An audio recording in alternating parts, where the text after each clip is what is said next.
Everyone, welcome back to our channel. നമ്മൾ ഇന്ന് discuss ചെയ്യുന്നത് ലാംഗ്വേജ് ആൻഡ് ലിംഗ്വിസ്റ്റിക്സിലെ മൊഡ്യൂൾ 1 സ്പീച്ച് ആൻഡ് റൈറ്റിംഗ് എന്ന് പറയുന്ന സെക്ഷനാണ്. നമ്മൾ ബാക്കി ഭാഗങ്ങളൊക്കെ ഓൾറെഡി അപ്ലോഡ് ചെയ്ത് കഴിഞ്ഞിരുന്നു. ഇന്ന് നമ്മൾ ഡിസ്കസ് ചെയ്യാൻ പോകുന്നത് സ്പീച്ച് ആൻഡ് റൈറ്റിംഗ് എന്ന് പറയുന്ന സെക്ഷനാണ്. അപ്പോൾ നമ്മളൊപ്പം ഒരു നോട്ട്ബുക്കും ടെക്സ്റ്റ് എടുത്ത് വെക്കാൻ ശ്രമിക്കണം. കാരണം നമ്മൾ അത്രയും ഇമ്പോർട്ടൻ്റ് ആയ കാര്യങ്ങളാണ് പറയുന്നത്. ഈ ഒരു മൊഡ്യൂൾ വെച്ച് നോക്കുമ്പോൾ ഇമ്പോർട്ടൻ്റ് ആയ ടോപ്പിക്ക് ഞാൻ പറയാം. അത് ആദ്യം നിങ്ങൾ എഴുതിയെടുക്കണം കേട്ടോ. ആൻഡ് അത് വെച്ചൊന്ന് പഠിച്ചാൽ മതി. ഒന്ന് ലാംഗ്വേജിൻ്റെ ഡെഫിനേഷൻസ്, പിന്നെ theories related to the origin of language, പിന്നെ ലിംഗ്വിസ്റ്റിക്സ് അതിൻ്റെ definition, level of linguistics analysis, പിന്നെ ബ്രാഞ്ചസ് ഓഫ് ലിംഗ്വിസ്റ്റിക്സ്, പിന്നെ ലാംഗ്വേജിൻ്റെ വെറൈറ്റീസ്, പിന്നെ അതിൻ്റെ അപ്രോച്ചസ് ഓഫ് ലിംഗ്വിസ്റ്റിക്സ്. അപ്പോൾ ഇത്രയാണ് ഈ ഒരു മൊഡ്യൂൾ 1 വരുന്നത്. നിങ്ങൾ ആരും ഈ ഒരു പേരുകൾ കേട്ടിട്ട് ടെൻഷൻ അടിക്കണ്ട. എളുപ്പത്തിൽ പഠിക്കാൻ പറ്റിയ കാര്യങ്ങളാണ്. നിങ്ങളൊപ്പം എന്ത് ചെയ്യണം? ഒരു നോട്ട്ബുക്കും ടെക്സ്റ്റ് പരമാവധി തുറന്നു വയ്ക്കാൻ ശ്രമിക്കാം. അതിൽ മാർക്ക് ചെയ്യുകയാണെങ്കിൽ അത്രയും നല്ലത്. ഓക്കെ, അപ്പം നിങ്ങൾക്ക് ഒന്ന് പെട്ടെന്ന് പഠിക്കും. ഈ ഒരു ലിംഗ്വിസ്റ്റിക്സിൻ്റെ ഒരു ചാപ്റ്ററൊക്കെ കണ്ട് നിങ്ങൾ അധികം ടെൻഷൻ അടിക്കേണ്ട കാര്യമില്ല. ഓക്കെ, അപ്പോൾ ഞാൻ ഫസ്റ്റ് പറയാൻ പോകുന്നത് സ്പീച്ച് ആൻഡ് റൈറ്റിംഗ് ആണ്. സ്പീച്ച് ആൻഡ് റൈറ്റിംഗ് എന്ന് പറഞ്ഞാൽ 2 മോഡ്സ് ഓഫ് കമ്മ്യൂണിക്കേഷൻ ആണ്. അപ്പോൾ 2 മാർക്കിന് 2 മോഡ്സ് ഓഫ് കമ്മ്യൂണിക്കേഷൻ പറഞ്ഞാൽ എന്താ എഴുതുക? ഒന്ന് speech and writing. Speech and writing എന്ന് പറഞ്ഞാൽ 2 മോഡ്സ് ഓഫ് കമ്മ്യൂണിക്കേഷൻ ആണ്. അതിന് മുന്നൊരു കാര്യം ഞാൻ പറയാൻ മറന്നു. നിങ്ങൾ ഈ പ്ലേലിസ്റ്റിൽ ചെന്ന് കഴിഞ്ഞാൽ എല്ലാ ഭാഗത്തിൻ്റെയും ഇമ്പോർട്ടൻറ്റ് ക്വസ്റ്റ്യൻസ് കാണാം കേട്ടോ. അപ്പം അത് പഠിച്ചു പോയാൽ തന്നെ നിങ്ങൾക്ക് നല്ല മാർക്ക് സ്കോർ ചെയ്യാൻ പറ്റും. നിങ്ങളുടെ അഭിപ്രായങ്ങളൊക്കെ ഒന്ന് കമൻറ്റ് ചെയ്യാം കേട്ടോ. ഇനി എക്സ്ട്രാ നോട്ട്സ് വേണോ, അങ്ങനെ എന്തെങ്കിലും PDF വേണോ, അങ്ങനെയൊക്കെ ഉണ്ടെങ്കിൽ നിങ്ങളൊന്ന് കമൻറ്റ് ചെയ്യണം കേട്ടോ. ഓക്കെ, അപ്പോൾ നമ്മൾ പറഞ്ഞു വന്നത് എന്താണ്? 2 modes of communication. 2 modes of communication എന്ന് വെച്ചാൽ എന്ത് എഴുതണം? Speech and writing. ഇതിൽ ഫസ്റ്റ് പറയുന്നത് ലോറൽ ജെ ബ്രിണ്ടണും അതുപോലെ ഡോണ M ബ്രിണ്ടണും 2010 ഒരു വർക്ക് പുറത്തിറക്കി. ആ ഒരു വർക്കിന്റെ പേരെന്താണ്? The linguistic structure of modern English എന്നാണ് ഒരു വർക്കിന്റെ പേര്. ഓക്കെ, അപ്പൊ ഇതിൽ ഇവരെ സ്പീച്ചും അതുപോലെ റൈറ്റിംഗും തമ്മിൽ ഡിസ്റ്റിങ്ക്വിഷ് ചെയ്തു. The made out the difference between speech and writing. Okay, ഇപ്പൊ ഇതിൽ നമ്മൾ പറയുകയാണെങ്കിൽ ഇപ്പൊ ഒരു കുട്ടിയുടെ കേസ്, ആ കുട്ടി ജനിച്ചു കഴിഞ്ഞാൽ ആദ്യം ആ കുട്ടി ഫസ്റ്റ് ഒരു വേർഡ്സ് പറയാൻ ശ്രമിക്കും. അല്ല, ഓരോ വേർഡ്സ് സൗണ്ട്സ് ഒക്കെ ഉണ്ടാക്കും. അത് കഴിഞ്ഞിട്ടാണ് ആ കുട്ടി റൈറ്റിങ്ങിലേക്ക് വരുള്ളൂ. ഇപ്പം ചില ആൾക്കാർ ഈ ഒരു കൊറിയൻ സീരീസ് ഒക്കെ കാണുന്ന ആൾക്കാരുണ്ടായിരിക്കും നിങ്ങളുടെ ഇടയിൽ ഇല്ലേ. അപ്പോൾ നിങ്ങൾ ഒരു അങ്ങനെയുള്ള ആൾക്കാരൊക്കെ ആദ്യം പല പല ലാംഗ്വേജ് പഠിക്കും. ഇപ്പോൾ ഹിന്ദി ആണെങ്കിലും ഇപ്പോൾ ചെറിയ കുട്ടികൾ പല പല കാർട്ടൂൺസ് കാണും. അപ്പം അങ്ങനെ അവർ ആ ഒരു ലാംഗ്വേജ് പഠിക്കാൻ ശ്രമിക്കും. ഇപ്പോൾ പോഗോലൊക്കെ കുറേ കാർട്ടൂൺസ് ഒക്കെ ഉണ്ടാവില്ലേ, അതൊക്കെ കേട്ട് പഠിക്കുകയും ചെയ്യും. പക്ഷെ അത് എഴുതാൻ അങ്ങനെ അറിയുണ്ടാവില്ല. അപ്പോൾ സ്പീച്ചിനാണ് ഇമ്പോർട്ടൻസ് കൊടുക്കുക. Some peoples are fluent speakers of the language but they are not able to write. Okay, അപ്പോൾ അവർക്ക് എഴുതാനൊന്നും അറിയണ്ടാവില്ല, പക്ഷെ അവർ നല്ലപോലെ പറയും അല്ലേ. ഇനി ഞാൻ പറയാൻ പോകുന്ന ഒരു ടോപ്പിക്ക് വളരെയധികം ഇമ്പോർട്ടൻ്റ് ആണ്. ഒരുവിധം ക്വസ്റ്റ്യൻ പേപ്പറിലൊക്കെ വരാറുള്ളതാണ്. നിങ്ങൾ ഒരു പക്ഷേ നിങ്ങളുടെ സീനിയേഴ്സിൻ്റെ ഇറങ്ങി പ്രീവിയസ് ഇയർ ക്വസ്റ്റ്യൻ പേപ്പറൊക്കെ നോക്കിക്കഴിഞ്ഞാൽ അതിൽ കാണാവുന്ന ഒരു ക്വസ്റ്റ്യൻ ആണ്. അതായത് IPA. എന്താണ് IPA എന്ന് പറഞ്ഞാൽ? IPA അതായത് ഇപ്പോൾ നമ്മൾ പറയുന്നത് മലയാളം ഭാഷ, അതുപോലെ മലയാളം എഴുതണു, നമ്മുടെ മലയാളം നമ്മൾ എഴുതുന്നു, നമ്മൾ സംസാരിക്കുന്നു, മലയാളത്തിൽ സംസാരിക്കുന്നു അല്ലേ. അപ്പം അതേപോലെ ഹിന്ദി ബേസ് ആണെങ്കിൽ ഹിന്ദിക്കാർ അവരുടെ ഭാഷ സംസാരിക്കുന്നു.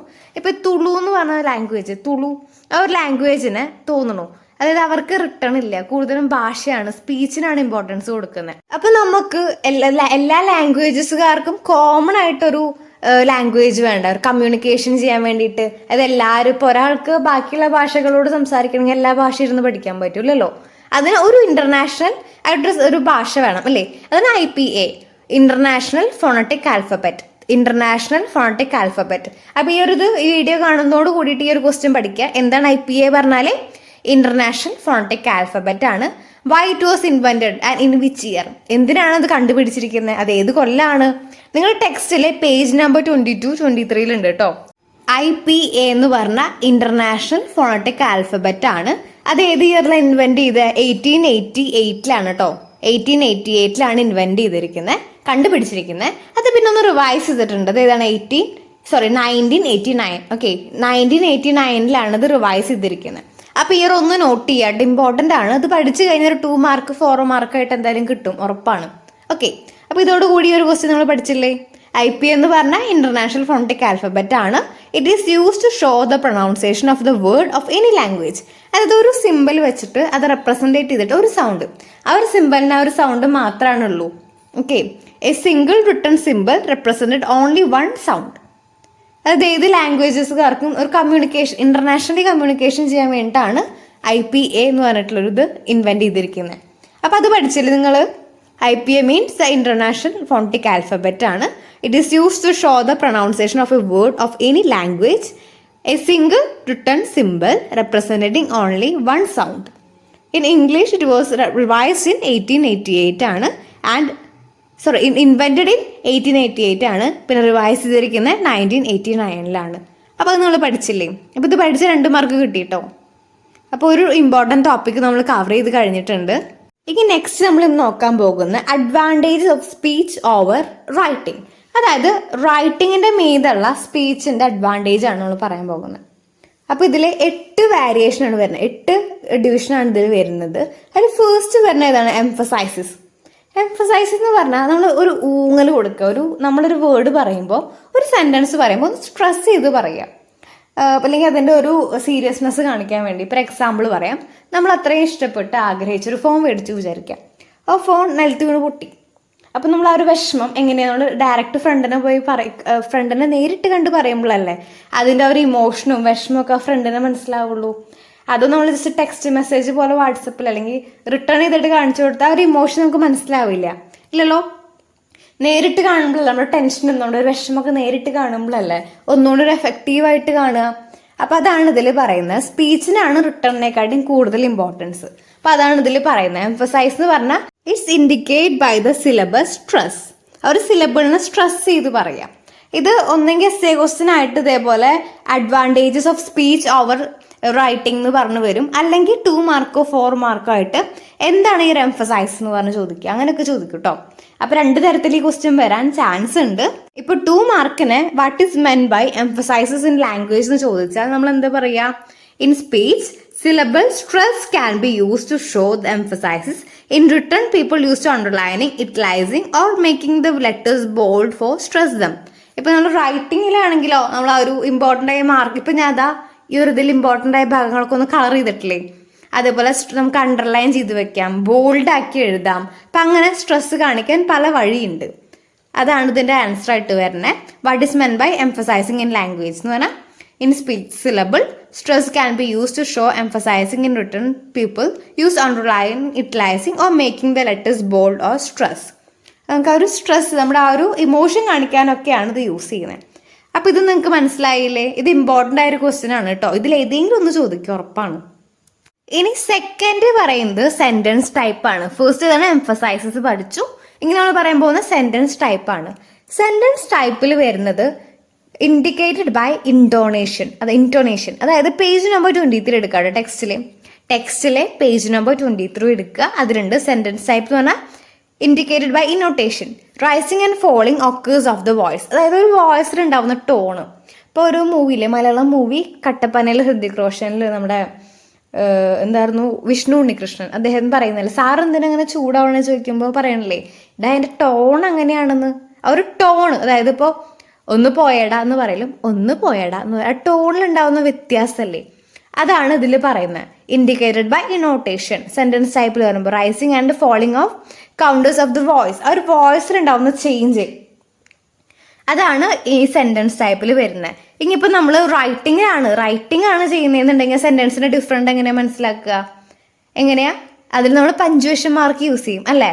പാസ്റ്റർ ആണെങ്കിൽ എക്സ്ക്ലമേഷൻ നമ്മൾ യൂസ് ചെയ്യും. അതേപോലെ ക്വസ്റ്റ്യൻ മാർക്ക് ഇടും അല്ലേ? ക്വസ്റ്റ്യൻ ആണെങ്കിൽ ക്വസ്റ്റ്യൻ മാർക്ക് ഇടും. അപ്പോൾ അതൊക്കെയാണ് സെൻറ്റൻസ് ടൈപ്പിൽ വരുന്നത്. സെൻറ്റൻസ് ടൈപ്പിൽ വരുന്നത് എന്താണ്?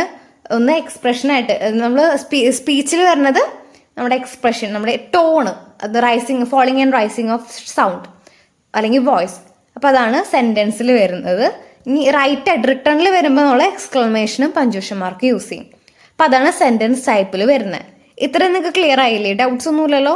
ഒന്ന് കമൻറ്റ് ചെയ്യട്ടെ അഭിപ്രായങ്ങൾ. ഇനി നമ്മൾ മൂന്നാമത്തെ നോക്കുക, ഹോമോഗ്രാഫ്സ് എന്ന് പറഞ്ഞാൽ വേർഡ്സ് ആയിരിക്കും. അതായത് ഒരു വേർഡ്സ് സ്പെല്ലിംഗ് ഒക്കെ ഒരേപോലെ ആയിരിക്കും, പക്ഷെ പ്രൊണൗൺസിയേഷൻ വ്യത്യാസം ഉണ്ടായിരിക്കും. എക്സാമ്പിൾ ഞാൻ പറയാം. ഇപ്പോൾ ബാറ്റ്. ഇപ്പോൾ ഓരോരുത്തർക്കും ഓരോ ഐഡിയ ആയിരിക്കും. ബാറ്റ് എന്ന് പറയുമ്പോൾ നമ്മൾ സ്പോർട്സിൽ യൂസ് ചെയ്യണ, ക്രിക്കറ്റിൽ യൂസ് ചെയ്യണ ബാറ്റ് അങ്ങനെയും പറയാം. നേരെ മറിച്ച് ഒരു മാമൽ അല്ല, എന്താ പറയുക, ഒരു ഫ്ലൈങ് മാമലായിട്ട് നമുക്ക് ബാറ്റിനെ പറയാം. ഒവാലി എന്നുള്ള മീനിങ്ങിൽ ബാറ്റ് എന്ന് പറയാം.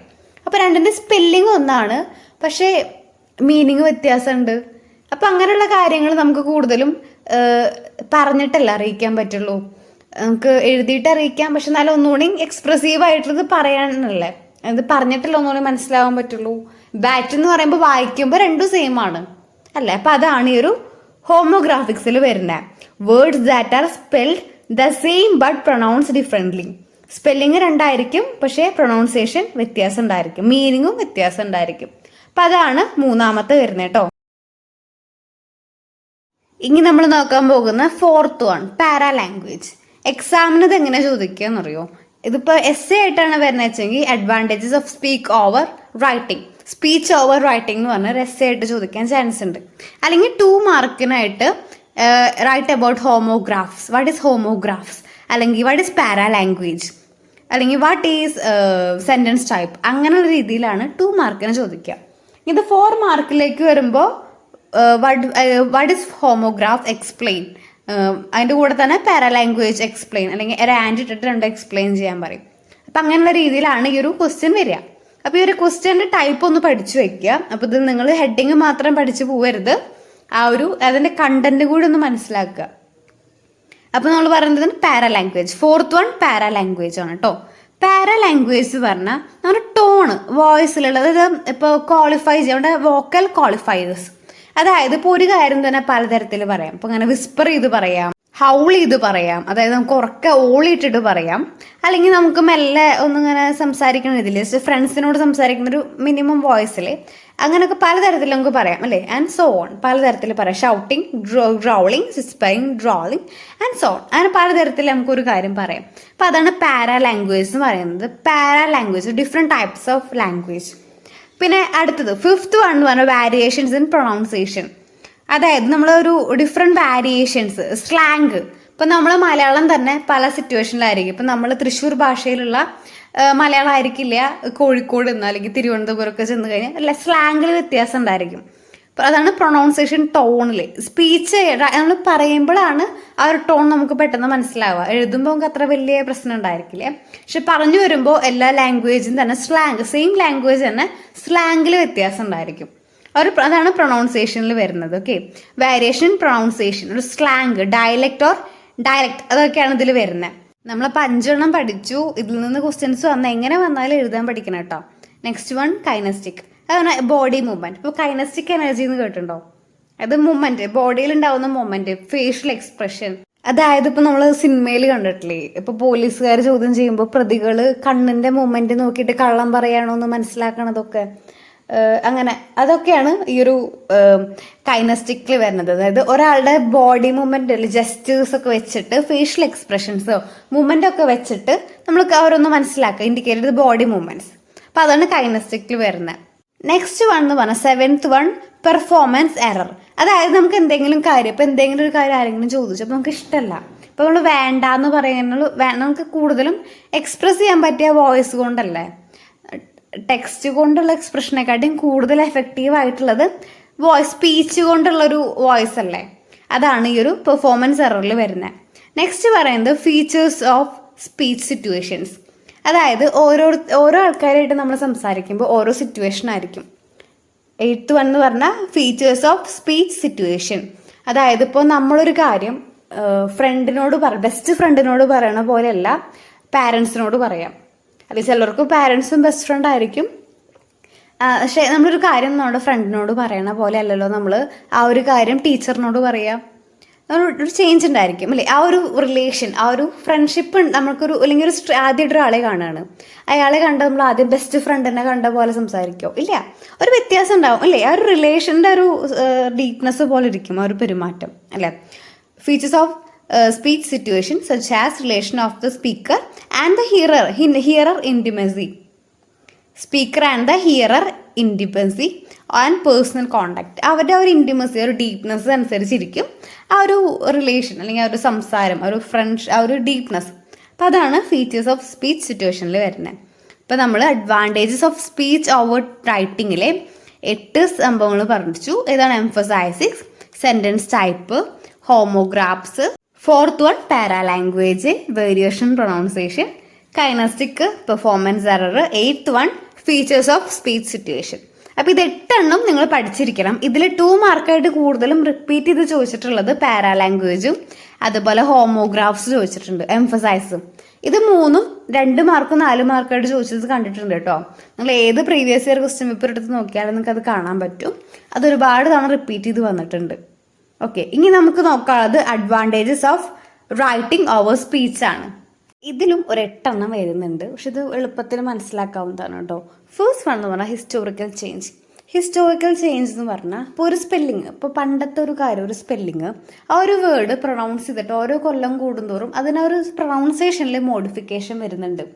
അതിനുള്ള എക്സാമ്പിളാണ് കോംബ്, നെയ്റ്റ്, അതുപോലെ തോട്ട്. അങ്ങനെ ഒരു വേർഡ് പണ്ടത്തെ ആ ഒരു സ്പെല്ലിംഗ് ഒക്കെ എല്ലാ കൊല്ലം സെയിം തന്നെ ആയിരിക്കും, പക്ഷെ ചില പ്രൊണൗൺസിയേഷൻ ചേഞ്ച് ആയിക്കൊണ്ടേയിരിക്കും. അങ്ങനെ ഒരു ചേഞ്ചസ് വരുന്നതിനാണ് ഹിസ്റ്റോറിക്കൽ ചേഞ്ച് എന്ന് പറയുന്നത്. അത് ഓൾഡർ പ്രൊണൗൺസിയേഷൻ ആയിരിക്കില്ല കുറേ കാലം കഴിഞ്ഞാൽ. ആ ഒരു ചേഞ്ചസ് ആണ് ഹിസ്റ്റോറിക്കൽ ചേഞ്ചിൽ പറയുന്നത്. അപ്പോൾ ഒരു ടോപ്പിക് വെക്കുമ്പോൾ തന്നെ നമുക്ക് മനസ്സിലായില്ലേ, ഹിസ്റ്റോറിക്കൽ ചേഞ്ച് എന്ന് പറഞ്ഞാൽ ഓരോ കൊല്ലം തോറും നമ്മൾ ഈ ഒരു വേർഡ്സ് ഓരോ ഇയർ കൂടുന്തോറും പ്രൊണൗൺസിയേഷനിൽ ചേഞ്ചസ് ഉണ്ടായിരിക്കും. ആ ഒരു ചേഞ്ചസിനെയാണ് ഹിസ്റ്റോറിക്കൽ ചേഞ്ച് എന്ന് പറയുന്നത്. ഓക്കെ, ആ ഒരു പക്ഷെ വേർഡ് ആണെങ്കിൽ എന്താണ്, അത് പ്രിസേർവ് ആയിക്കൊണ്ടിരിക്കും, അതിനൊരു വ്യത്യാസം ഉണ്ടായിരിക്കില്ല. ആ ഒരു പ്രൊണൗൺസിയേഷനിൽ മാത്രമായിരിക്കും ആ ഒരു ചേഞ്ച് ഉണ്ടാവുക. സെക്കൻഡ് പറഞ്ഞ വേർഡ്സ് എന്ന് പറയുമ്പോൾ എന്താണ്, സ്പേസസ്. അതായത് ഇപ്പോൾ ചില വേർഡ്സ് എഴുതുമ്പോൾ വ്യത്യാസം ഉണ്ടായിരിക്കും, പക്ഷെ പ്രൊണൗൺസ് ചെയ്യുമ്പോൾ സെയിം ആയിരിക്കും. നമ്മൾ ഇതിൽ പറഞ്ഞ പോലെ തന്നെ അതിൻ്റെ ഒരു ചെറിയൊരു നേരെ ഓപ്പോസിറ്റ്. ഇപ്പോൾ എക്സാമ്പിൾ ഞാൻ പറയാം. ഇപ്പോൾ സിൻടാക്സ് എന്ന് പറയുമ്പോൾ സിൻടാക്സ് എന്ന് പറയുമ്പോൾ ഒക്കെ സെയിം ആയിട്ട് തോന്നും, പക്ഷെ സ്പെല്ലിംഗ് അങ്ങനെയല്ല. SYNTAX, സിൻ ടാക്സ് എന്ന് പറഞ്ഞതിൽ വരും. പിന്നെ എന്താ സിൻ, SINTAX. പേജ് നമ്പർ 24 ആ ഒരു സെക്കൻഡ് വേർഡ്സിൽ എഴുതിയിട്ടുണ്ട്. അത് നോക്കിക്കഴിഞ്ഞാൽ നമുക്ക് ആ ഡിഫറൻസ് മനസ്സിലാവാൻ പറ്റും. അതാണ് ഈ ഒരു വേർഡ്സിൽ വരുന്നത്. തേർഡ് വൺ എന്ന് പറയുന്നത് ഹോമോഫോൺസ്.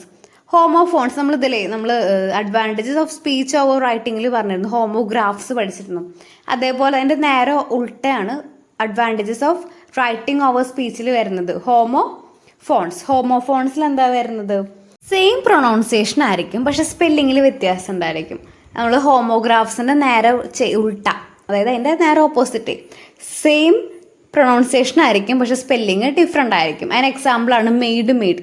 അതായത് MAID, MADE, മെയ്ഡ്. രണ്ടും പ്രൊണൗൺസിയേഷൻ സെയിമാ അല്ലേ, നമുക്ക് അതിൻ്റെ പ്രൊണൗൺസിയേഷൻ സെയിമാണ്, അതിൻ്റെ ഒരു സ്പെല്ലിങ്ങിൽ വ്യത്യാസമുണ്ട്. ആ ടെക്സ്റ്റ് നോക്കിക്കഴിഞ്ഞാൽ തന്നെ അത് മനസ്സിലാവും കേട്ടോ, സ്ക്രീനിൽ അത് ക്ലിയർ ആയിട്ട് നമുക്ക് കാണാവുന്നതാണ്. നാലാമത്തെ അഫിക്സസ്. ഇപ്പോൾ ചില വേർഡ്സ്, ഇപ്പോൾ ഫോട്ടോഗ്രാഫി, അതുപോലെ ഫോട്ടോഗ്രാഫിക്, അങ്ങനെ പലതരം ഉണ്ട്. അപ്പോൾ അതൊക്കെ നമുക്ക് കൺഫ്യൂഷൻ വരും അല്ലേ. അത് പെട്ടെന്ന് ഫോട്ടോഗ്രാഫി നോക്കുമ്പോൾ ഫോട്ടോഗ്രാഫി ആണോ അതോ ഫോട്ടോഗ്രാഫിക് എന്നാണോ പറഞ്ഞത്, അങ്ങനെയുള്ള ചില വേർഡ് കേൾക്കുമ്പോൾ അഫിക്സ് വേർഡ്സ് ആഡ് ചെയ്യുമ്പോൾ നമുക്ക് കൺഫ്യൂഷൻ വരും അല്ലേ. അപ്പോൾ അതാണ്, നമുക്ക് വേർഡ്സ് ആണെങ്കിൽ നമ്മൾ ടെക്സ്റ്റ് ആയിട്ടാണ് ചെയ്യുന്നത്, നമുക്കൊന്നും കണ്ടു കഴിഞ്ഞാൽ നമുക്ക് മനസ്സിലാവാം. അപ്പോൾ നിങ്ങൾ തന്നെ എക്സാമ്പിൾ നോക്കൂ. ഇപ്പോൾ ഞാൻ ഈ പറയുന്ന കാര്യം നിങ്ങൾക്ക് ചിലത് ക്ലിയർ ആവുന്നുണ്ടാവില്ല, അതേസമയം നിങ്ങൾ ടെക്സ്റ്റ് ഒന്ന് ഓപ്പൺ ചെയ്തിട്ട് ഇപ്പോൾ നിങ്ങൾക്ക് സ്ക്രീനിൽ കാണാം. അപ്പോൾ ഞാൻ ഈ വായിക്കുന്നതിൻ്റെ ഒപ്പം നിങ്ങൾ നോക്കി പോയി കഴിഞ്ഞാൽ നിങ്ങൾക്ക് അത് ക്ലിയർ ആയിട്ട് മനസ്സിലാവും അല്ലേ. അപ്പോൾ വോയിസിനെക്കാട്ടിയും കൂടുതൽ പവർ ടെക്സ്റ്റിനാണ്, അതാണ് ഇതിൽ പറയുന്നത് കേട്ടോ. അപ്പോൾ ഇതിന് അഫിക്സിൽ എന്താ, നമ്മൾ ചില വേർഡ്സിലൂടെ ED അല്ലെങ്കിൽ ING ഒക്കെ ആഡ് ചെയ്യും. അപ്പോൾ അതിനെ ഒരു പാസ്റ്റ് ടെൻസ് ചേഞ്ച് ചെയ്യുന്നതോട് കൂടി തന്നെ നമുക്ക് ഒന്നുകൂടി ക്ലിയർ ആവുക എപ്പോഴാണ്, ടെക്സ്റ്റ് ആ ഒരു വേർഡ്സ് കാണുമ്പോഴാണ്, പറയുന്നതിനെക്കാട്ടിയും കൂടുതൽ ക്ലിയർ ആവുക ഒരു വേർഡ്സ് കാണുമ്പോഴാണ്. അപ്പോൾ അതാണ് നാലാമത്തെ വരുന്നത് കേട്ടോ. അഞ്ചാമത്തെ വരുന്നത് എന്താണ്, A greater range of vocabulary. അതായത് ഇപ്പോൾ റൈറ്റിങ്ങിൽ സിൻടാക്സ്, സ്റ്റൈല്, അങ്ങനെയുള്ള കാര്യങ്ങളൊക്കെ കൂടുതലും റിഫൈൻ ആയിട്ട് വരുന്നത് റൈറ്റിങ്ങിലാണ്. ചില കാര്യങ്ങൾ, ചില വൊക്കാബുലറി, അതുപോലെ സിൻടാക്സ്, സ്റ്റൈല്, ഇതൊക്കെ കൂടുതലും സ്പീച്ചിനെക്കാട്ടിയും കൂടുതൽ നമുക്ക് എക്സ്പ്രസ് ചെയ്യാൻ പറ്റുന്നത് വൊക്കാബുലറിയിലാണ്. Okay, 6th one, language free of performance error. അതായത് നമ്മൾ നേരത്തെ പറഞ്ഞിരുന്നു, നമ്മൾ സ്പീച്ചിലാവുമ്പോൾ സ്ലിപ്സും എറേഴ്സും ഹെസിറ്റേഷൻസും ഒക്കെ വരാൻ ചാൻസ് ഉണ്ട്. പക്ഷേ ഈ ഒരു റൈറ്റിങ്ങിലേക്ക് വരുമ്പോൾ അങ്ങനെ ഒരു ഇതില്ല, അവിടെ ഒരു ക്ലിയർ ആയിട്ടുള്ള ഒരു ഇതാണ്, ഫ്രീ ഓഫ് പെർഫോമൻസ് എറർ ആണ്. നെക്സ്റ്റ് എന്താണ്, 7th one, A standard language without dialect difference. നമ്മൾ സ്പീച്ചിൻ്റെ കേസിൽ പറഞ്ഞിരുന്നു ഒരുപാട് ചേഞ്ചസ് വരും അല്ലേ. ഇപ്പോൾ ഇപ്പോൾ മലയാളം തന്നെ ഓരോ സ്ഥലത്തേക്ക് പോകുമ്പോൾ തൃശ്ശൂർ ഭാഷയാവില്ല തിരുവനന്തപുരത്ത്, ആ ഒരു സ്ലാങ്ങിൽ വ്യത്യാസം ഉണ്ടായിരിക്കും അല്ലേ പറയുമ്പോൾ. പക്ഷേ ഇവിടെ ടെക്സ്റ്റ് നമ്മൾ റൈറ്റിംഗ് ഫോമിലേക്ക് വരുമ്പോൾ അങ്ങനെ ഡിഫറൻസ് ഉണ്ടാവില്ല, സ്പെല്ലിംഗ് ഒക്കെ സെയിം ആയിരിക്കും. allowing easier communication among the diverse group. ആ ഒരു ഡൈവേഴ്സ് ഗ്രൂപ്പിലെ കമ്മ്യൂണിക്കേഷൻ സ്മൂത്ത് ആയിട്ട് പോകും അല്ലേ, ആ ഒരു കൺഫ്യൂഷൻ ഉണ്ടായിരിക്കില്ല. അതാണ് സ്റ്റാൻഡേർഡ് ലാംഗ്വേജ് വിത്തൗട്ട് ഡയലക്ട് ഡിഫറൻസിൽ വരുന്നത്. എട്ടാമത്തെ പെർമനൻസി എന്ന് പറഞ്ഞാൽ സ്ഥിരത. അതായത് ഇപ്പോൾ നമ്മൾ ഈ കണക്കും കാര്യങ്ങളൊക്കെ കൂടുതലും റെക്കോർഡിക്കലി, അതായത് അതിനൊരു എവിഡൻസ് ഉണ്ടായിരിക്കും. ഒരു permitting the keeping of historical Annals, the recording of law and the writing അത് പെർമനൻറ്റ് റെക്കോർഡ്സ്. അത്രയും പെർമനൻ്റ് ആയിട്ടുള്ള റെക്കോർഡ്സ് ഒക്കെ കൂടുതലും എവിഡൻസ് ആയിട്ട് നമുക്ക് സൂക്ഷിക്കാൻ പറ്റിയ പെർമനൻസിയിലായിരിക്കും അല്ലേ. അപ്പോൾ ഇത്രയാണ് ഇതിൽ വരുന്നത്. ഇതിൽ ഇമ്പോർട്ടൻ്റ് ആയിട്ട് നമ്മൾ പഠിക്കേണ്ടത്, ഒന്ന് എംഫസൈസസ് എന്താണെന്ന് ചോദിക്കും. അഡ്വാൻറ്റേജ് ഓഫ് സ്പീച്ച് ഓവർ റൈറ്റിങ്ങിൽ എംഫസൈസസ് എന്താണെന്ന് 2 മാർക്കിന് വരാൻ ചാൻസ് ഉണ്ട്. പിന്നെ ഹോമോഗ്രാഫ് എന്താണെന്ന് നമ്മൾ പറഞ്ഞിരുന്നു, അത് വരാൻ ചാൻസ് ഉണ്ട്. ഇതൊക്കെ കൂടുതലും റിപ്പീറ്റ് ചെയ്ത് വന്നിട്ടുള്ള ക്വസ്റ്റ്യൻസ് ആണ് കേട്ടോ. പാരാ ലാംഗ്വേജ്, കൈനസ്റ്റിക്, ഇതൊക്കെ ഇമ്പോർട്ടൻ്റ് ആണ്. ഇതൊക്കെ റിപ്പീറ്റ് ചെയ്ത് വന്ന ചോദ്യങ്ങളാണ്. പിന്നെ ഹിസ്റ്റോറിക്കൽ ചേഞ്ചസ് എന്താണ്, വേർഡ് എന്താണ്, ഹോമോഫോൺസ് ഒരുപാട് തവണ വന്നിട്ടുണ്ട്. അപ്പോൾ ഇതൊക്കെ ഒന്ന് നന്നായി പഠിച്ചു പോകാൻ ശ്രമിക്കുക. നിങ്ങൾക്ക് ഇത് വരെയുള്ള ടോപ്പിക്ക് യൂസ്ഫുൾ ആണെന്ന് വിചാരിക്കുന്നു. ഈ ഒരു മൊഡ്യൂളിലെ ബാക്കി പോർഷൻസ് നിങ്ങൾക്ക് പ്ലേലിസ്റ്റിൽ അവൈലബിൾ ആണ് കേട്ടോ. പ്ലേലിസ്റ്റ് ടാപ്പ് ചെയ്ത് കഴിഞ്ഞാൽ നിങ്ങൾക്ക് എല്ലാം അവൈലബിൾ ആയിരിക്കും. നിങ്ങളുടെ അഭിപ്രായങ്ങളൊക്കെ ഒന്ന് കമൻറ്റ് ചെയ്യുക. യൂസ്ഫുൾ ആയ നിങ്ങളുടെ ഫ്രണ്ട്സിനൊക്കെ ഒന്ന് ഷെയർ ചെയ്യുക, സബ്സ്ക്രൈബ് ചെയ്യുക.